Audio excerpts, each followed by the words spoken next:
여러분께 스포츠 정보를 전달해 드립니다. 스왈로스 지금 날아갑니다.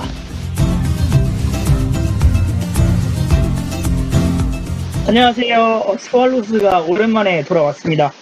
저희가 지금 코로나 바이러스 때문에 저희가 이걸 업으로 참고 있는 사람이 아니다 보니까 모이질 못했어요. 그래서 녹음을 진행을 하지 못했었는데, 그래도 계속 이 상황이 지속되면은 어쨌든 저희를 좋아해 주시는 구독자분들께도 좀 죄송하다는 생각이 들어가지고 어떻게 해서든 조금 진행을 해보면 좋지 않을까라고 해서 이게 좀 화상회의 프로그램을 좀 사용을 해가지고 지금 진행을 하고 있거든요. 그래도 근황 정도는 한번 확인을 해봐야겠죠? 다원 씨 어떻게 지내나요? 저 요즘에 운동 맨날 하면서 지내고 있습니다. 그래서 코로나긴 해서 맨날 마스크 쓰고 집에 컴퓨터하고 있어요.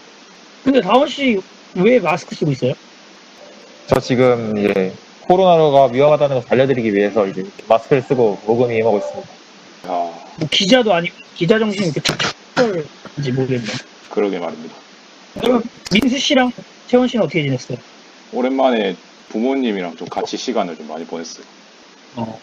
네. 후자네. 채원 씨는 어떻게 보내셨나요? 저는 집에서 요양하고 있습니다. 요양 좋죠. 네, 요양 좋죠. 어찌됐든 이렇게 사회적 거리두기가 지금 2.5단계가 지금 지나고 있는 상황이잖아요. 2.5단계가 유지되고 있는 상황에서 어쩔 수 없이 이렇게 인사를 드리게 되는 점 일단 죄송하다는 말씀 드리고 싶고, 다른 걸 떠나서 지금 일단 스포츠 쪽에서도 다시 한번 이 사회적 거리두기, 이 코로나 바이러스 때문에 위기에 빠져 있는 상황이에요. 그런데 지금 최근에 그래도 예전보단 다르게 좀 많이 대비가 되어 있어서 여러모로 스포츠도 뭐 관중 없이 좀 잘 진행이 돼가고 있는 분위기긴 하죠. 뭐 해외 리그도 그렇고 우리나라 리그도 그렇고. 그래서 이제 슬슬 9월달이 지나고 이제 10월달을 향해 가면서 여름 스포츠들은 점점 막을 내려가고 있고 이제 슬슬 겨울 스포츠들이 돌아오고 있습니다.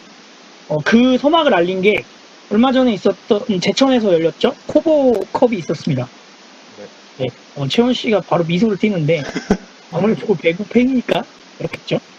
이 코보컵에는 좀 볼거리가 많았습니다. 원래 코보컵도 처음에는 관중을 일부 유치하려는 계획이었는데 갑자기 이제 코로나 바이러스로 인해서 사회적 거리두기가 2.5단계로 격상되면서 그 계획이 전면 취소되고 무관중으로 막을 내렸죠. 여자부 같은 경우는 어디가 우승했죠? GS 칼텍스 킥스가 네. 남자부는 어디가 우승을 했나요? 한국전력 빅스톰이 우리 현캐는 아쉽게 떨어졌네요. 네.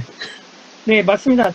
한국전력, 남자부에서는 한국전력이 우승을 했고 여자부에서는 GS 칼텍스 킥스가 우승컵을 거머쥐었는데 이게 굉장히 지금 뜨거운 감자가 되고 있습니다. 왜냐하면 GS 칼텍스 킥스 같은 경우는 사실 이 여자부에서는 김연경, 이다영, 이재영이 건재한 흥국생명이 강력한 우승 후보였는데 GS 칼텍스가 결승전에서 세트스코어 무려 3대 0으로 물리쳤죠. 네, 대이변이죠. 민수 씨 뭐라고요? 네, 그러니까 저도 봤는데 대이변이죠, 완전. 네. 그래서 사실 흥국생명, 김연경 선수가 속한 이 흥국생명이 초반에 뭐 이제 GS 칼텍스를 만나기 전에 다른 팀들을 상대하면서 압도적인 모습을 보여줘가지고 이 김연경, 이재영, 이다영이 건재한 한국생명이 정말 압도적으로 우승하지 않을까 하는 생각이 있었는데 GS 칼텍스 킥스가 우승을 했습니다. 하지만 그 전까지의 이 한국생명의 모습을 보면서 많은 이야기들이 나왔어요. 바로 이 김연경 선수와 관련된 이야기인데 사실 김연경 선수와 관련된 이야기는 저희가 지난 스왈로스 때도 한번 이 얘기를 다뤘었죠. 김연경 선수가 국내에 복귀를 하면서 더 강력해진 팀이 됐다. 뭐 이런 얘기를 했었는데 발생한 문제는 아무래도 지난번에도 그때 얘기했던 내용인 것 같아요. 김연경 선수가 국내 복귀를 하면서 연봉을 낮춰가면서까지 흥국생명이 일단 했습니다. 뭐 어느 딴에는 김연경 선수가 팀에 합류하기 위해서 자신의 연봉까지 낮춰가면서 들어온 좋은 선례다라는 이야기가 있는데 한쪽에서는 이 셀러리캡 제도를 무시하면서까지 그 제도가 만들어진 이 목적, 그걸 완전히 무시한 행위였다. 그리고 뭐 전력에 정말 불균형을 이룰 것이다. 라는 이런 의견들이 좀 강했습니다. 그래서 저희가 이 뜨거운 감자를 가지고 한번 이야기를 나눠볼까 합니다. 이거를 언론에서는 김연경 선수의 페이컷 논란이라고 하더라고요. 그렇죠? 이 페이컷 논란에 대해서 한번 이야기를 나눠보도록 하겠습니다. 어떤 분이 먼저 여기에 대해서 좀 의견을 이야기해 보실까요? 먼저 아무래도 배구 종목이다 보니까 채원 씨가 먼저 이야기를 하는 게 낫겠죠? 그냥 제 생각을 말하면 되는 거죠. 그렇죠. 뭐 저는 그냥 반반이에요. 가운데 서 있고 싶어요. 중립 기여를 유지하겠다. 왜냐면 솔직히 그 셀러리 캡을 무시했다고 하는 것도 좀 이해가 되는 게 그게 이제 돈 많은 구단이 좀 잘하는 선수들 다 데려가는 걸 막기 위해서 한 건데 그거를 무시한 거면 무시할 수 있지만 김연경 선수 입장에서는 일단 한국 아니면 갈 데가 없어요. 다른 구단 가려고 해도 일단 한국생명이 허락을 해줘야 다른 구단과 협상을 할 수 있기 때문에 별로 그 선택지는 별로 없었던 것 같아요. 그래서 연봉을 내린 것 같기도 하고 이번에 코로나도 그렇고 내년에 도쿄올림픽을 해야 되니까 이제 국내로 복귀를 한 건데 이 선수가 또 언제 해외에 가서 할 수도 있으니까 근데 연봉을 제 값대로 받으면 김연경 선수의 연봉을 주기 위해서 다른 후배들을 이제 방출해야 되는 상황이었기에 자신이 언제 또 해외로 나갈지 모르고 후배들은 계속 국내에 있을 텐데 그거를 고려해서 약간 한 게 아닐까라는 생각이 저는 들어요. 굉장히 좀 약간 내일 아니라는 듯이 얘기를 하는 것 같은데 저는 이 채원 씨의 의견은 조금 다른 시선으로 봤는데요. 아무래도 제일 가장 먼저 있었던 내용이 이 전력 불균형 문제였거든요. 근데 사실 전력 불균형 문제가 대두되기 시작할 즈음에 GS 칼텍스 킥스가 우승을 했습니다. 그러면서 여기에 대해서는 이제 할 말이 좀 없어지게 되는 지금 상황이 됐어요.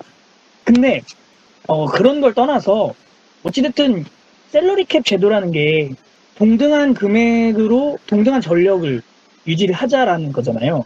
물론 김연경 선수가 흥국생명에 묶여 있었고 그래서 흥국생명으로 돌아올 수밖에 없는 구조였기 때문에 셀러리 캡이 있든 없든 상관이 없었겠지만 그렇게 좀 볼 수 있을 것 같아요. 만약에 흥국생명 말고 정말 자본이 많은 팀들, 김연경을 충분히 데리고 갈 수 있는 능력 있는 팀들이 나중에 뭐 김연경 선수가 잘 풀려서 자신들의 돈으로 데리고 올 수 있었다면 다른 팀들에 대한 기회도 박탈을 한 거나 다름이 없을 뿐더러 사실 뭐 아까 채원 씨가 말씀하셨지만 김연경 선수가 들어오면서 만약에 연봉 그대로 들어왔다면 일부 선수들을 방출했어야 됐다라고 하셨는데 물론 그런 부분도 있지만 사실 김연경 선수가 들어오면서 기존의 흥국생명에 있던 랩트 선수가 있었죠.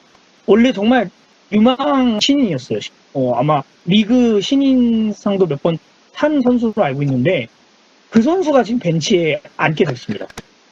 이런 면에서 또 보면 김연경 선수가 들어옴에 따라서 잘 클 수 있는 선수를 못 크게 되는 지금 상황에도 이르렀죠.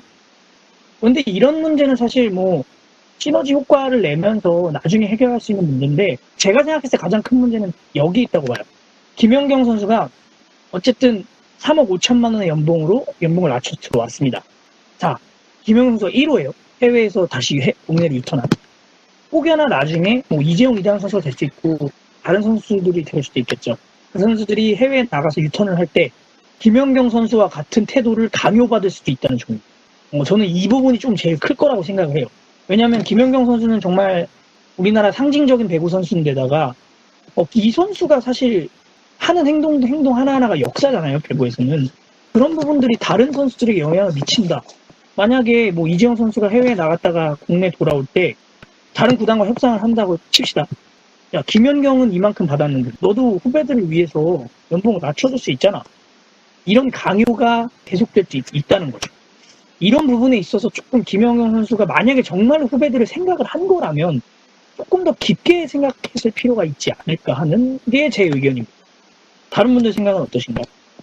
저는 그렇게 생각해요. 물론 뭐 김연경 선수가 자기 몸값에 좀 걸맞지 않다 이런 말이 많이 나오잖아요. 근데 저는 그래도 그 페이컷까지는 할 수 있다고 생각해요. 왜냐하면 그 농구에도 셀러리 캡이 있는데 얼마 전에 은퇴한 이제 양동근 선수가 워낙 대단한 선수잖아요. 근데 그 항상 협상 때마다 자신이 받을 만한 것에 좀 다 받지는 못했어요. 아무래도 정해져 있다 보니까. 그래서 거의 진짜 한 3년 정도 계속 희생을 했던 걸로 알거든요.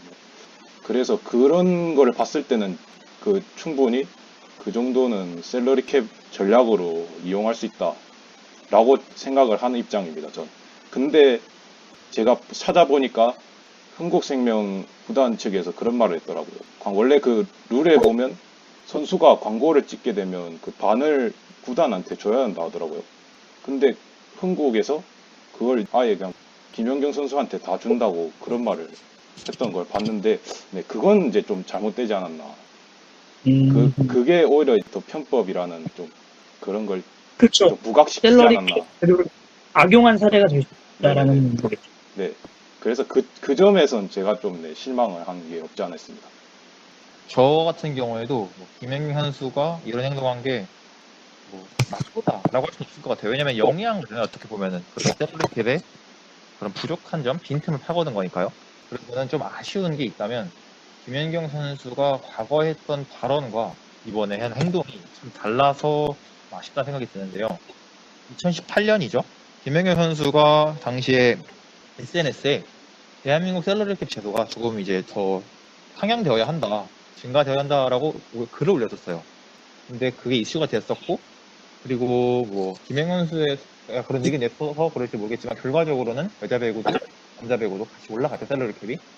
이런 그쵸. 상황에서 그런데 그렇게 말한 뭐 예를 말하면 인플루언서를 할 수 있죠. 영향력 있는 사람이 자신의 그런 과거의 발언을 무시하고 뭐 까먹었을 수도 있고 그런 상태에서 이렇게 셀러리캡의 빈틈을 파고들려고 했다라는 거는 그 선수의 양심적인 부분에서 조금 약간 아쉽지 않나 그런 생각입니다. 저는 나쁘다고 그런 건 아니지만 그냥 양심적인 부분을 좀 지켜줬으면 좋았을 텐데 그 부분에 대해서 조금 아쉬울 따름이에요. 맞습니다. 이렇게 뭐 다양한 의견들이 지금도 여론들도 그렇고 언론들도 얘기를 하고 있어요. 하지만 뭐 제도적으로 봤을 때나 선수가 아까 다원 씨가 얘기한 대로 선수가 과거 했던 발언을 좀 책임지지 못하는 그런 모습들이 좀 실망감도 안겨주고 있고, 그래서 참 이 문제도 뭐 도덕적인 부분도 그렇고 제도적인 부분도 그렇고 아마 시즌이 지나고 나서도 계속해서 시작되고 나서도 계속 얘기가 나오지 않을까 생각이 듭니다. 네, 저희가 이렇게 해서 김연경 선수의 이 페이컷 논란에 대해서 이야기를 한번 해봤습니다.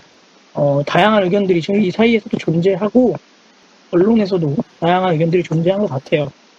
저희가 오늘 이렇게 좀 오랜만에 녹음을 해봤습니다. 채원 씨 어떤가요? 오랜만에 녹음해보신 소감. 적응이 좀 안 되네요. 좀 적응하려면 시간이 필요할 것 같아요. 그렇죠. 저희가 항상 이렇게 얼굴 마주보면서 얘기하다가 이렇게 화상 카메라를 켜놓고 멀리서 소통하듯이 하는 게 좀 적응이 안 되죠. 아무래도. 네, 이렇게 정말 이 코로나 바이러스 속에서도 저희는 여러분께 이렇게 좀 얘기를 드려야 되겠다는 생각에 오랜만에 좀 녹음을 진행을 해봤습니다. 일단 그 전에 저희가 예고도 없이 조금 업로드를 하지 못한 점 사과를 드리겠고요. 네, 다원 씨가 대신 인사를 하겠습니다. 앞으로도 저희가 계속해서 지속적으로 올리려고 노력을 열심히 할 테니까 좀 많이 들어주시고요. 그러면 저희가 준비한 이야기는 여기까지입니다. 다음에 더 재밌는 이야기로 돌아오도록 하겠습니다. 그럼 안녕히 계세요. 안녕히 계세요.